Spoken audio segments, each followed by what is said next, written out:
far as Senator Trillanes is concerned. So we are here to answer questions from the media. So may we have the first question, please? Excuse me, can you just identify yourself? Yeah, please identify yourself before And you the ask. network for you. Right. Thank you. Yes, I'm- Andrew. I said, Sir, I'm Johnny Mark of Senate. So you're Anjo. Okay. All right. Sir, can you walk us through the process? What went behind this proclamation? Kailan ito nag-start, sir, yung process of the... All right. And why now? Yeah, we are talking about proclamation number 572, signed by the President on August 31, 2018. Just a couple of days before he departed with many members of the cabinet for Israel and Jordan. All right, this was also attested by Executive Secretary Michelle Dea. And I was informed about it on the day of the departure of the President, verbally at least. And I got a hard copy of the proclamation, certified copy, only yesterday.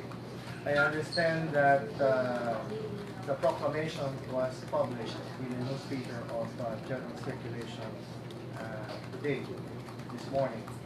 So I do not have any personal knowledge as to when the review of the amnesty given to Senator Trillanes actually began. But what I know is that this matter of review has been there for quite some time. It's not as if this happened only 5 days ago or nothing of that sort.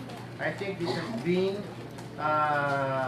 being discussed a couple of years ago, as far back as 2013, I guess. But it just so happened that now it was only recently that the proclamation was issued by the President. Take note that the title of the proclamation is Revocation of DND Ad Hoc Committee Resolution Number 2, dated January 31, 2011, insofar as it granted amnesty to former LTSG Antonio Trillanes IV. Alright, so when the title indicates that it's a revocation, the contents of the proclamation, if you have read a copy of that proclamation, would show that it actually nullified or declared void ab initio. Alright, the issuance of the amnesty to Senator Trillanes, as if it never existed, never been valid for non-compliance with certain mandatory requirements for the availment of that amnesty. So, binaliwala ito as if it never existed. It's not, something that was given and being taken back. All right? It's a declaration that it was void from the moment that it was issued. Next question. But what makes it, for me, Sir, Yes, Ina. News, sir, what makes it different from the amnesty granted to the other Magdala officers? Basically, entirely the same circumstances. Well, the proclamation speaks of certain non-compliance on the part of Senator Trillanes with requirements for the grant of the amnesty. You will take note that there is mentioned proclamation number 75, series of 2010.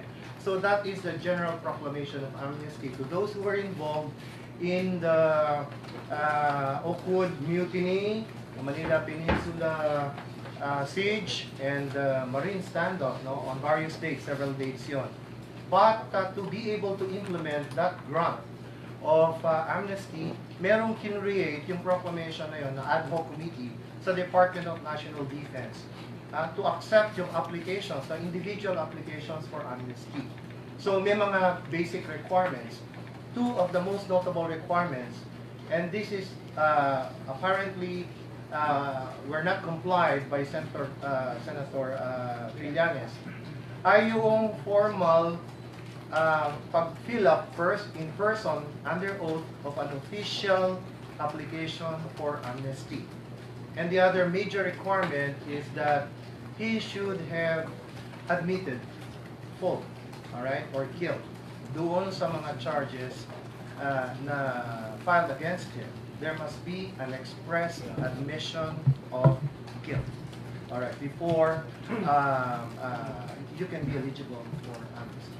All right, so apparently based on the review undertaken, ay hindi siya nag-comply dito. As a matter of fact, there are allegations that to the media he said na he does not admit any guilt of the offenses charged. No? Take note that for purposes of amnesty, we are talking about high crimes, political crimes, such as rebellion, sedition, mutiny, coup d'etat. And he was in fact charged with coup d'etat in irregular course of law. Gerald Yes, po, please. Bomborado. Please identify yourself. Gerald Pule po, Bomborado. Sir, maliban kay Senator Trillanes, may kasama pa siya dyan sa... For now, the proclamation only covers him. No? But I believe that maybe others who might be similarly situated are also, yung kanilang obligations might have, are also being reviewed. Not too sure about that, but I suppose that since there is a review ongoing, it might include not only Senator Trillanes, but also the others. Sir, Jack D'Amico, Manila Police. Hi, Jeff. Sir, may interview yata si Trillanes kanina. Parang nasabi niya, meron daw siyang certificate. So, ibig sabihin, nabigyan siya ng amnesty. Wala siyang, parang nag-comply siya sa mga requirements. Well, let him just show it. No? What we're saying is yung requirement of an application under oath does not exist in the records, and that there are no records either of his any of admission of guilt on his part, no, for the charges filed against him. Next.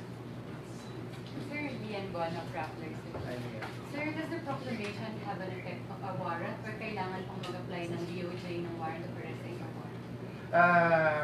by itself, no, the proclamation directs the Department of Justice as well as the Armed Forces of the Philippines, no, to take the necessary action in order to continue the proceedings.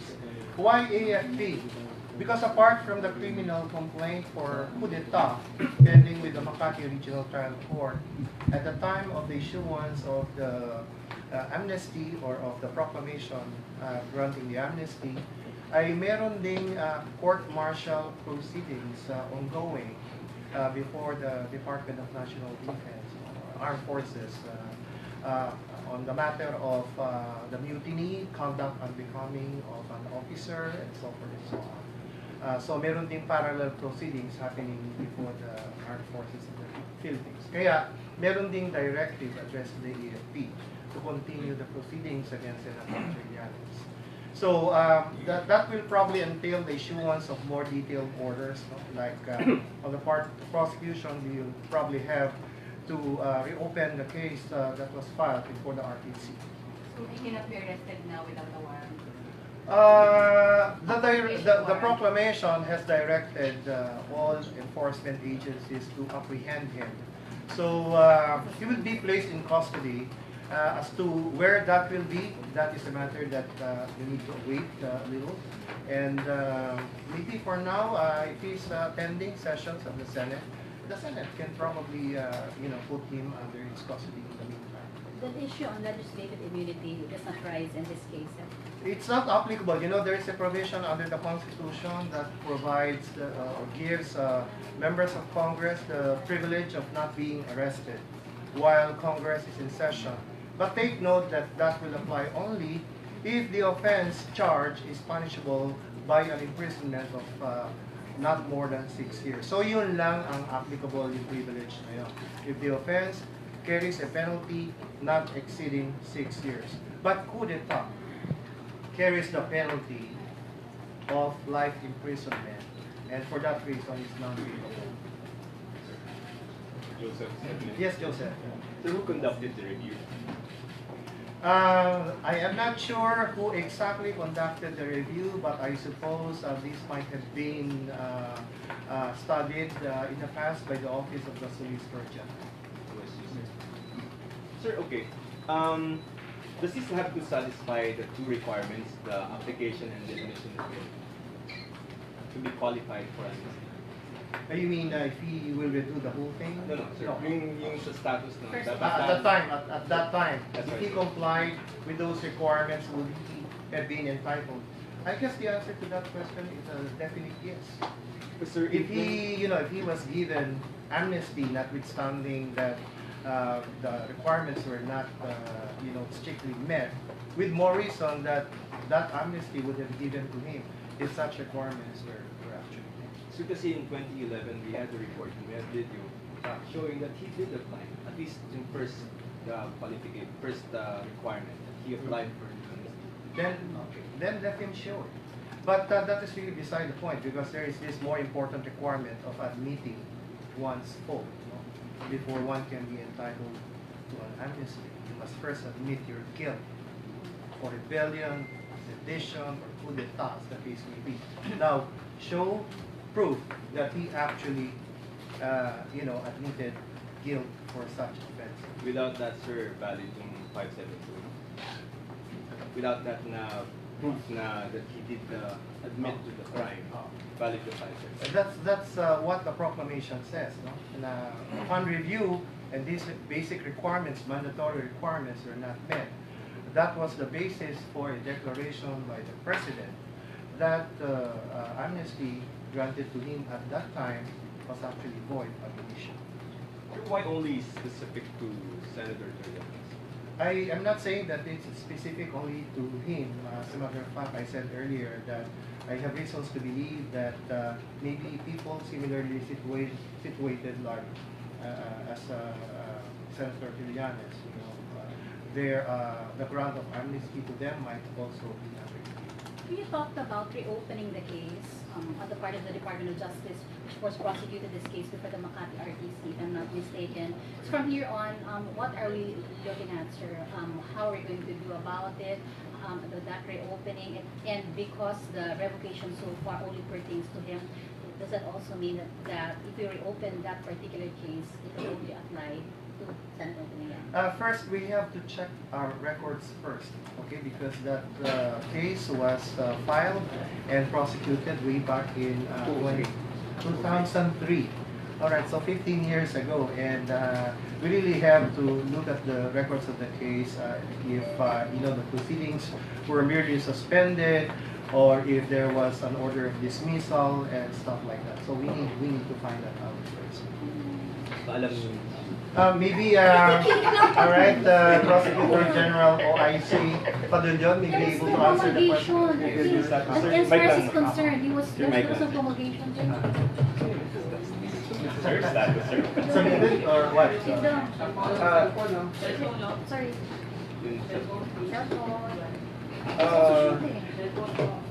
The decision was about to be promulgated way back in 2010.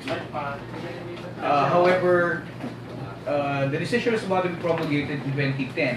However, because of the manifestation of the defense that there was an application for amnesty, or amnesty was being offered, the court suspended the promulgation. And it was supposed to have been subject to the compliance with all the requirements for application for amnesty. Now, as far as our records, the records that we've seen so far, there are among the accused who were actually, there was a decision which was rendered by an acting presiding judge who took over, Judge Pimentel, and she approved the amnesty which was granted to some of the accused. But when I looked at the records, it did not include Senator Trillanes. So we're still in the process of looking at all other decisions, all regional trial court branch 148, as to other decisions that may have been rendered as far as the other accused are concerned, sir. So the applications were presented to the court, pala, sir? No, manifestations were filed with the court saying that the accused who had filed or availed of amnesty had complied with the requirements. These were filed by their respective counsel. So on the basis of that, the acting presiding judge at that time approved the said applications. And it did not include. As far as the order that I have reviewed so far this morning, it did not include the name of Senator Trillanes. But again, we're having our prosecutors in Makati check with Regional Trial Court Branch 148 check with the records to find out if there were other orders or decisions that were rendered pursuant to approving the amnesty applied. It was up for promulgation. In this case, it was already up for the prosecution and defense were already completed, and it was already up for promulgation. Yes, the decision, the case was already submitted for decision. In fact, if I recall, Judge Pimentel already came out, scheduled it for promulgation, and he had with him a copy of the decision. He was just about to promulgate the decision when there was a manifestation from the defense counsel stating that there was amnesty that was supposed to be granted to all of the accused. Sir, ibig sabihin nun na kanina wala dun yung application ni Trillanes sa RTC? Kasi there are, if you look at the case, there are about 31. There are about 31 accused in this case. Now, if all of them availed of amnesty, then naturally there would have to be a manifestation to the court informing the court that they had complied with all the requirements. Apparently, not all of them were represented by one counsel. So, depending on who filed the manifestation, the orders would come out.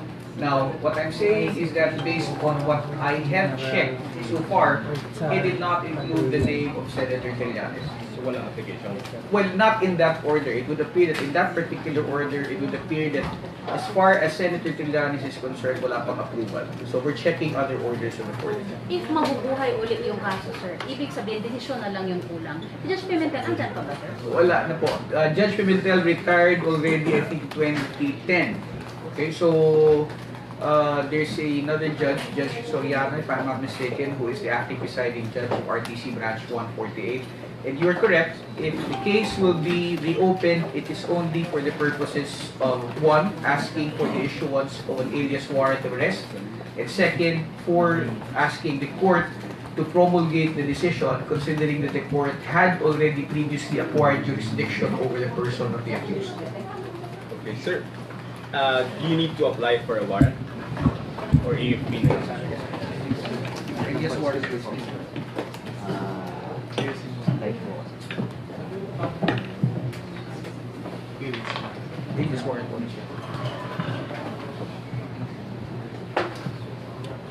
Right.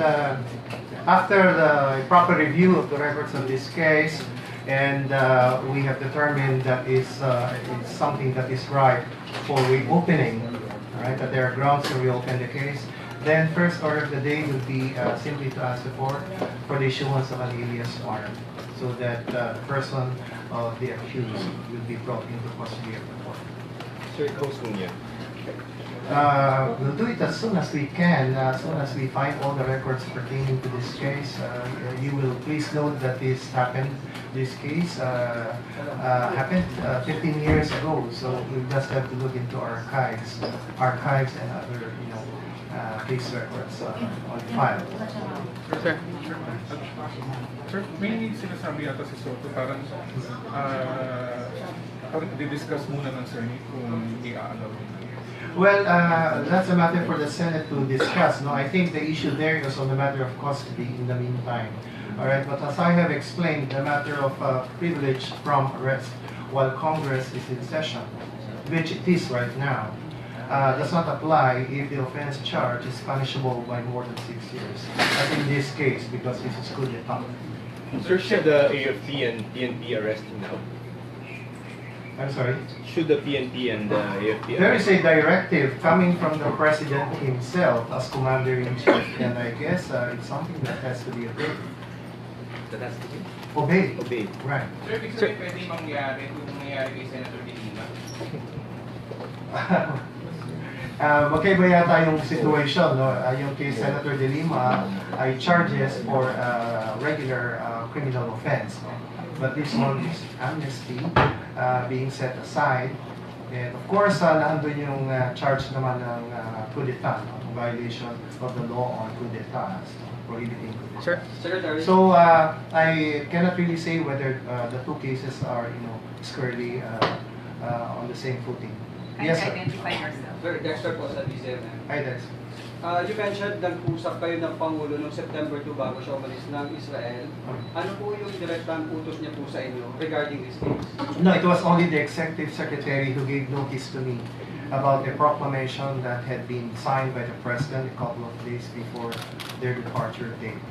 And so, being the designated officer in charge, I guess it was his duty really to inform me about this very important proclamation. Being the OIC of the Office of the President, ano po ang utos niyo po ngayong araw? Well, it's simply for the concerned agencies to implement what the President has directed. In Section 2 of the proclamation, he made two specific directives, and that one is addressed to the Department of Justice and to the Armed Forces to continue with the proceedings that were suspended, if at all suspended, at the time that the amnesty was granted to Senator Trillanes. And also another directive, this time addressed to law enforcement agencies to cause the apprehension of Senator Trillanes so that he might be brought into custody. May timeline po ba kayo binigay sa PNP or AFP for the arrest of... No specific timeline, but this is in effect, and as soon as it is feasible to do it, then so be it.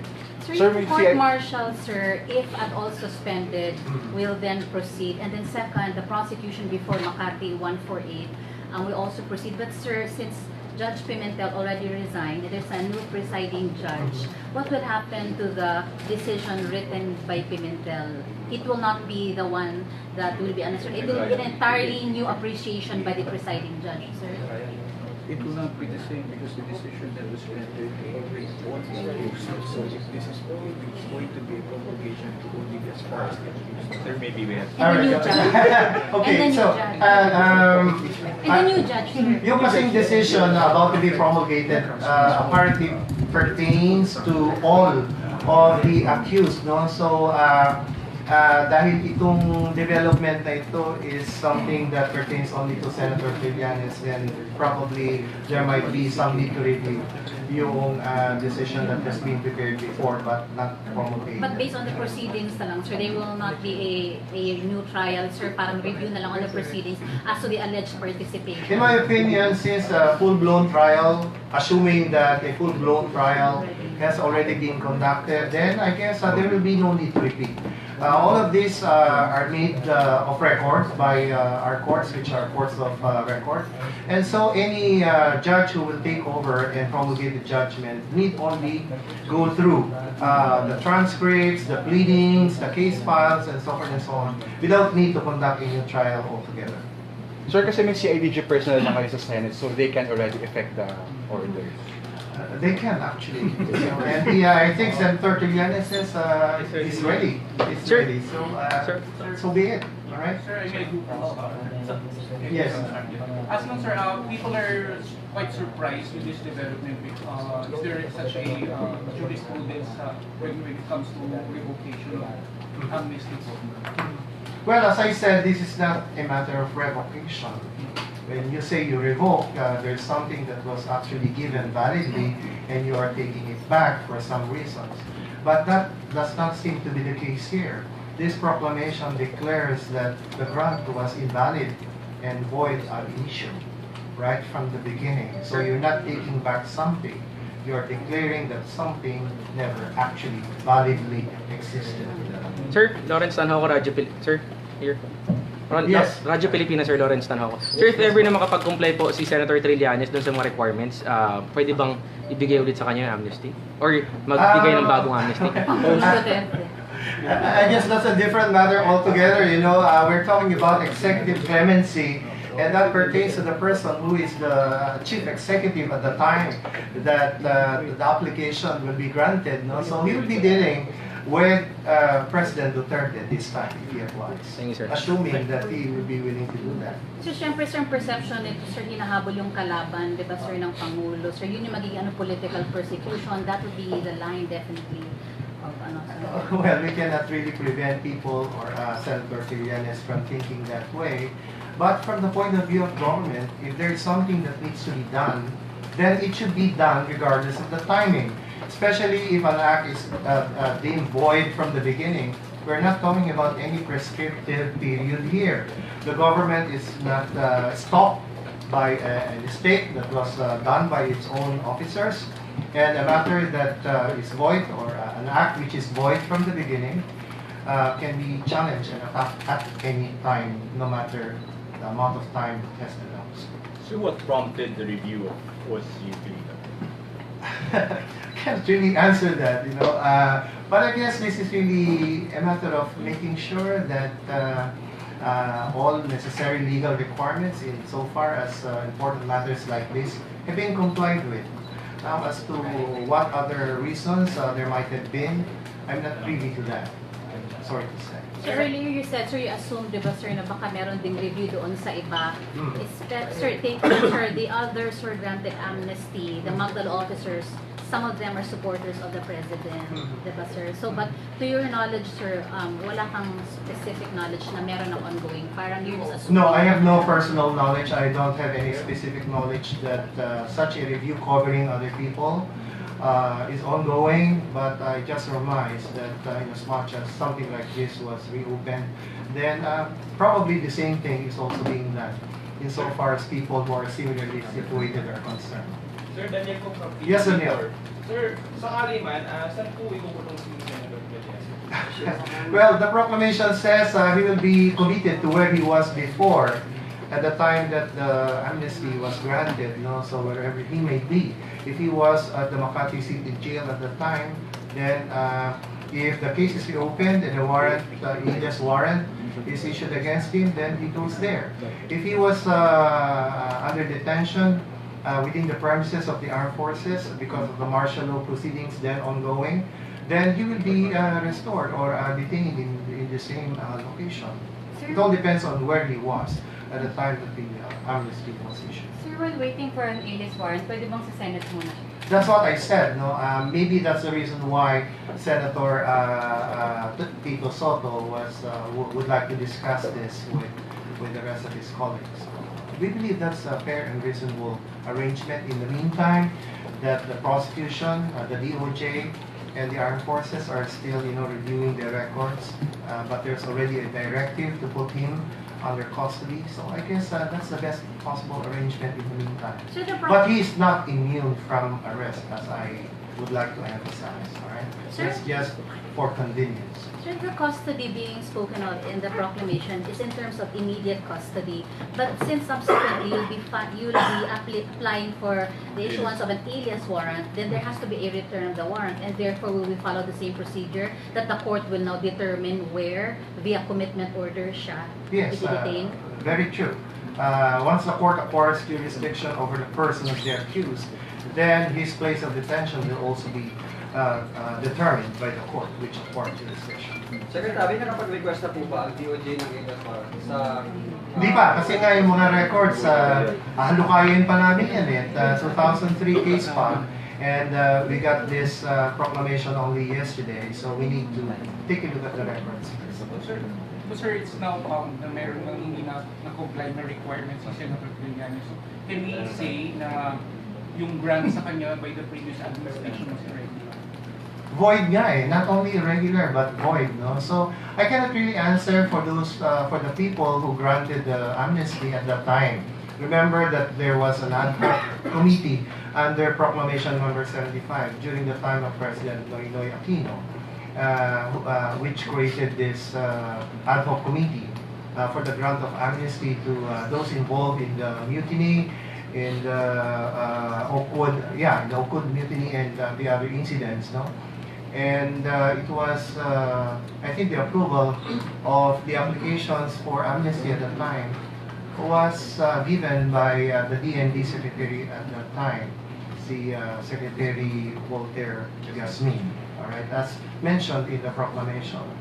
So, well, if there was non-compliance with some requirements, but nonetheless, amnesty was granted, I think it would be for Secretary Voltaire to explain that.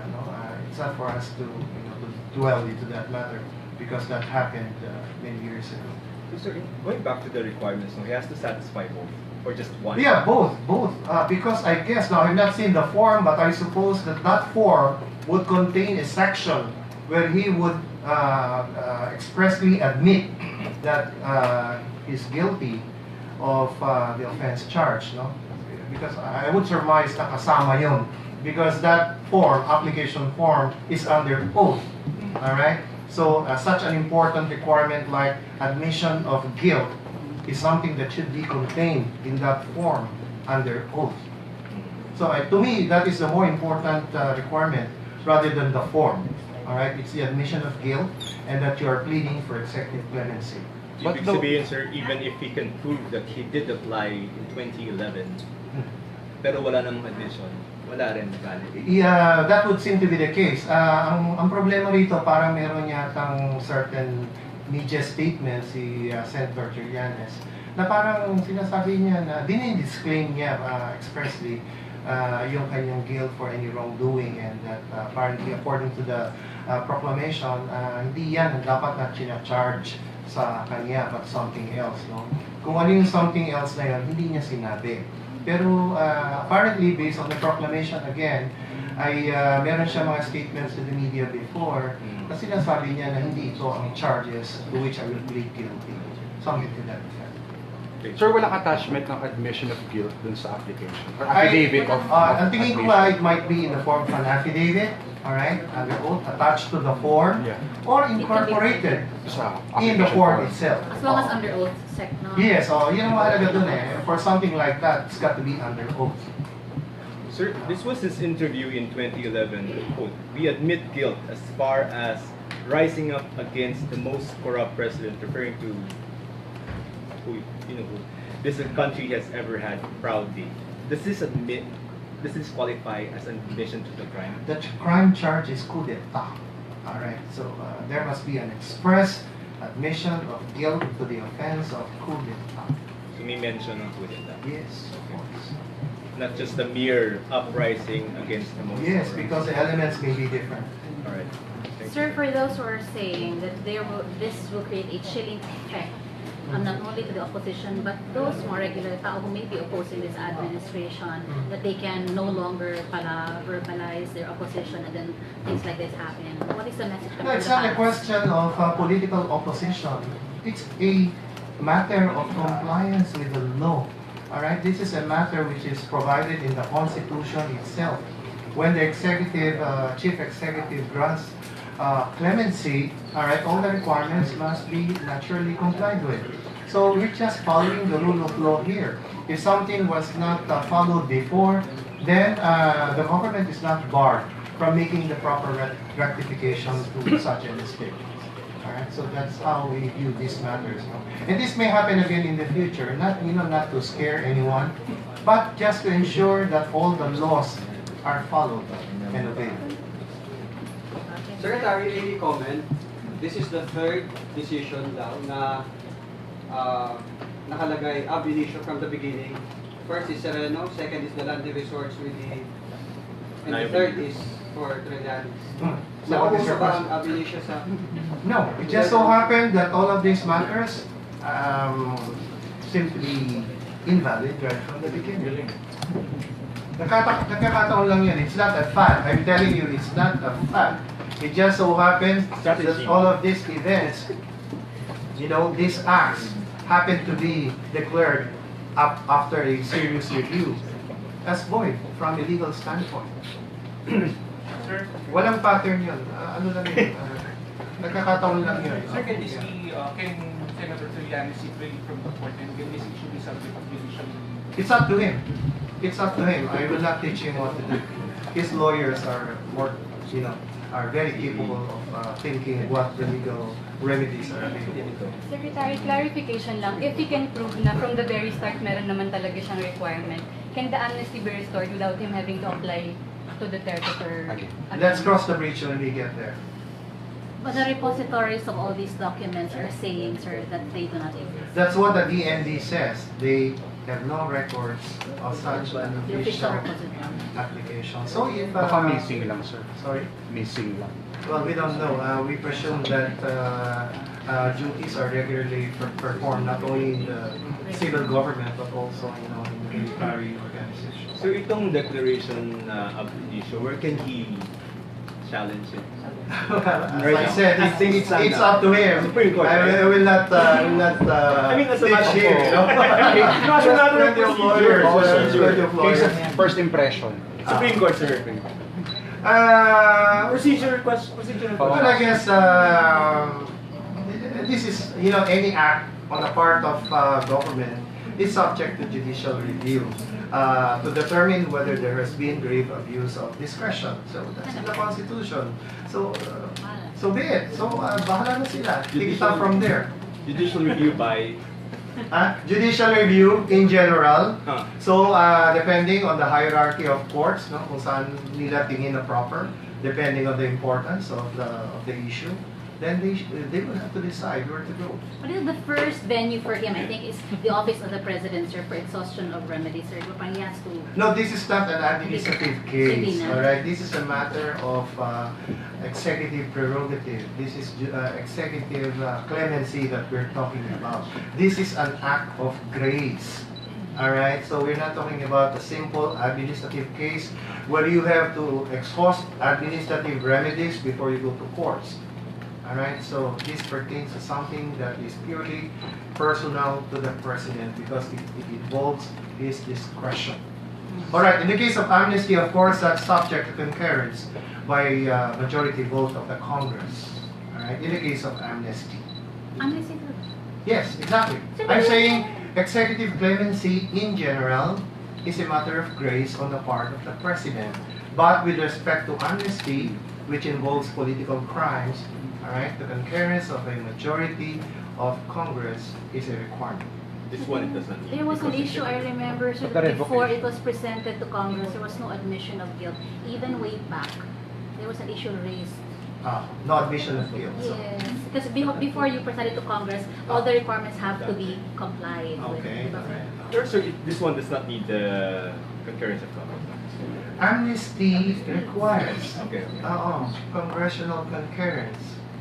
But void, But sir, void, kasi void. Yeah, but what will Congress concur to?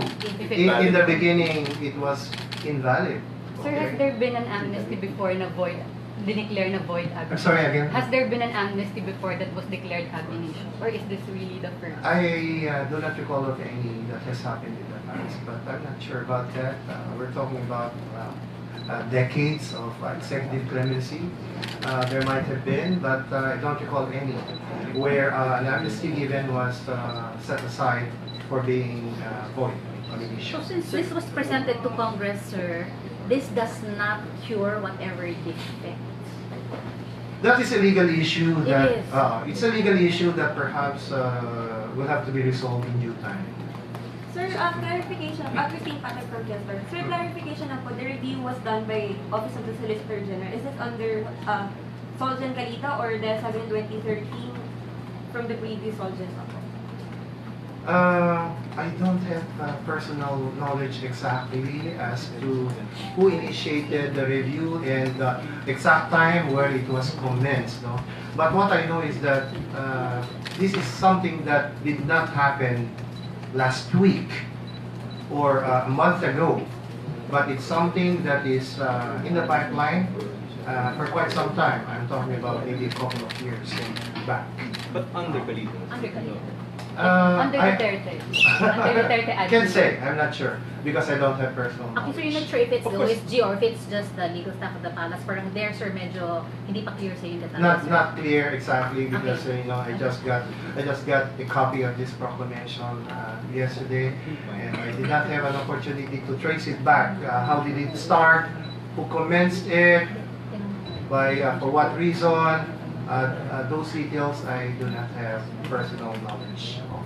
Sir, which agency made the parang final recommendation to the President na ito yung result ng review namin? The Office of the President din mismo ang magbibigay ng go signal doon, no? Because it has to be signed by the President. Then I suppose before it gets signed by the President, it would have to be reviewed by the lawyers at the Office of the So President. categorically, we can't say right now, sir, kung OSG ba to or under Malacanang solely, so wala pa tayong ganun. I would say that probably both, no?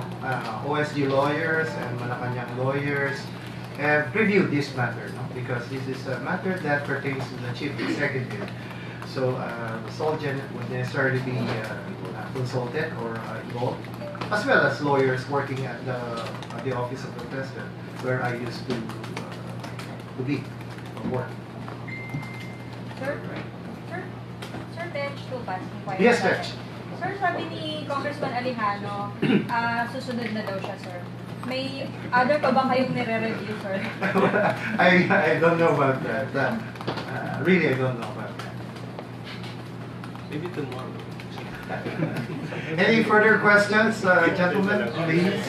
Yung mga Pilipinas, sir, wala na update dun sa na yung Pilipinas. I have submitted the report of the DOJ in consultation with the Office of the Government Corporate Counsel to the President. And meron kasing recommendations in that report. The evaluation report by the DOJ of the validity of the Lion Filipino transaction with landing. No? So meron recommendations, but I understand that the President was unable to approve the recommendations before he left for Israel and Jordan. So I beg your indulgence that I cannot disclose further details or conclusions and findings, and more so the recommendations, until they have been actually approved by the President. When he returns and he approves the recommendations, then probably we can call another briefing like this, if you please. All right. So if there are no further questions, Thank you so much, sir. thank you very much. And I'll see you on September 11th, right? For housing, Secretary? Yes, sir. Sir, could we live later, sir, 3 o'clock? Phone patch? Marami akong Alright, sige, sir. Kaya nga tinawag ko na. Alright, sir. Thank you. Next time perhaps. Thank you. Ongoing na rin. Ongoing sa RP, nagkatid daw si Sec na 3 o'clock from Philippines. Kaya niya napatawag na. Kasi ano na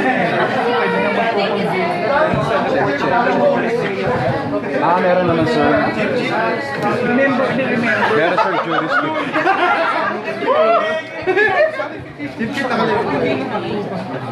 Hindi, meron naman sinasabi. Basis sa request ng